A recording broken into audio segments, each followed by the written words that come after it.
जितना भी PF defaulter है, टी गार्डन ओनर, जितना भी डिफॉल्टर है, पीएफ का रुपया जमा नहीं किया, सबने टीएमसी का फंड में रुपया दे दिया।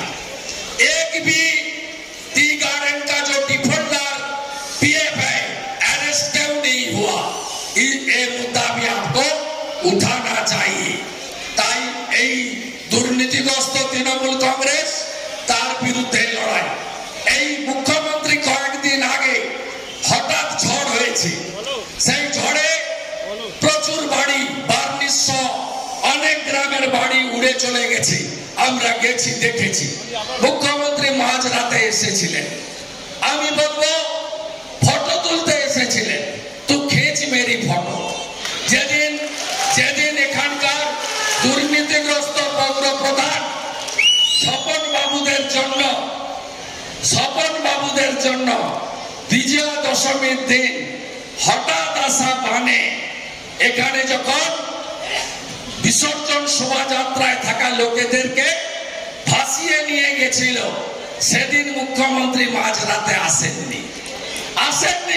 কারণ তখন নির্বাচন ছিল না। তিনি 20 দিন পরে এসেছিলেন, সে ফটো তুলতে এসেছিলেন।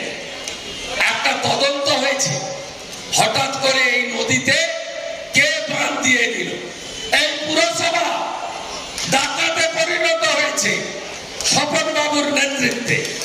এই পুরসভায় 7 কোটি টাকা দেনা ঠিকাদাররা জলপাইগুড়ি সার্কিট বেঞ্চে আর কলকাতা হাইকোর্টে প্রত্যেক দিন ছুটছে যে কাজ করিয়ে নিয়েছে, কমিশন খেয়ে নিয়েছে, কাটমানি দিয়ে দিয়েছি, তারপরেও আমাদেরকে টাকা দিচ্ছে না। এই তো ওদের চরিত্র। তাই এদের বিরুদ্ধে, এই দুর্নীতিগ্রস্তদের বিরুদ্ধে লড়তে হবে। এই লড়াই শুধু জয়ন্ত রায়কে নির্বাচিত করার লড়াই নয়। আপনারা চীনের, ভুটানের, নেপালের, বাংলাদেশের কাছেই থাকেন, সীমান্তবর্তী জায়গা। উত্তরবঙ্গ ভারতবর্ষের নিরাপত্তার স্বার্থে অত্যন্ত গুরুত্বপূর্ণ একটি জায়গা। কে কে চান দেশ দুর্বল নেতার হাতে থাক? কেউ চান নাকি দুর্বল নেতার হাতে থাক? ইউক্রেন হোক, চান নাকি দেশ? চান না তো? তাহলে শুধু জয়ন্ত রায়কে এমপি করার ভোট নয়, নরেন্দ্র মোদীজিকে তৃতীয়বারের জন্য প্রধানমন্ত্রী করার ভোট। তাই তো কাশ্মীর থেকে কন্যাকুমারী, সমুদ্র, হিমাচল, কি আওয়াজ উঠেছে? এইবার এইবার এইবার এইবার এইবার এইবার এইবার 400 আসনে জিতাতে হবে। তার মধ্যে জলপাইগুড়িকে রাখতে হবে। ভোট আপনারা করে দিয়েছেন। ধূপগুড়িতে মোদিজির সভায় যা ভিড় আপনারা করেছেন, ওই দিন সবাই বুঝে গেছে আর হইব না। তৃণমূলের ফুটা নৌকা জল ঢুকে গেছে, আর বাঁচাতে কেউ পারবেন না। নরেন্দ্র মোদী কি কি দিয়েছেন? ছোট ছোট কাজ তো আগে বলেছি।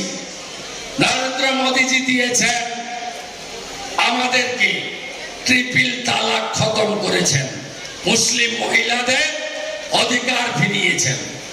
নরেন্দ্র মোদীজি কি দিয়েছেন? আমাদের নেতা, ভারতবর্ষের কেসরি ডক্টর শ্যামা প্রসাদ মুখার্জি বলতেন, এক দেশ, এক প্রধান, এক নিশান, এক বিধান। 35-370 ধারা বাতিল করেছেন। কাশ্মীরে পাথর ছোড়া বন্ধ হয়ে গেছে। কাশ্মীরে এখন পর্যটকরা যাচ্ছে আর ভারতের পতাকা ডাল লেকে উড়ছে। নরেন্দ্র মোদীজি কি দিয়েছেন? সুপ্রিম কোর্টের রায়ের পরে শান্তিপূর্ণ উপায়ে তিনি রাম মন্দির উদ্বোধন করিয়েছেন এবং সেখানে অল ইন্ডিয়া ইমাম অ্যাসোসিয়েশনের চেয়ারম্যান নিজে উপস্থিত ছিলেন। এটাই হচ্ছে নরেন্দ্র মোদী।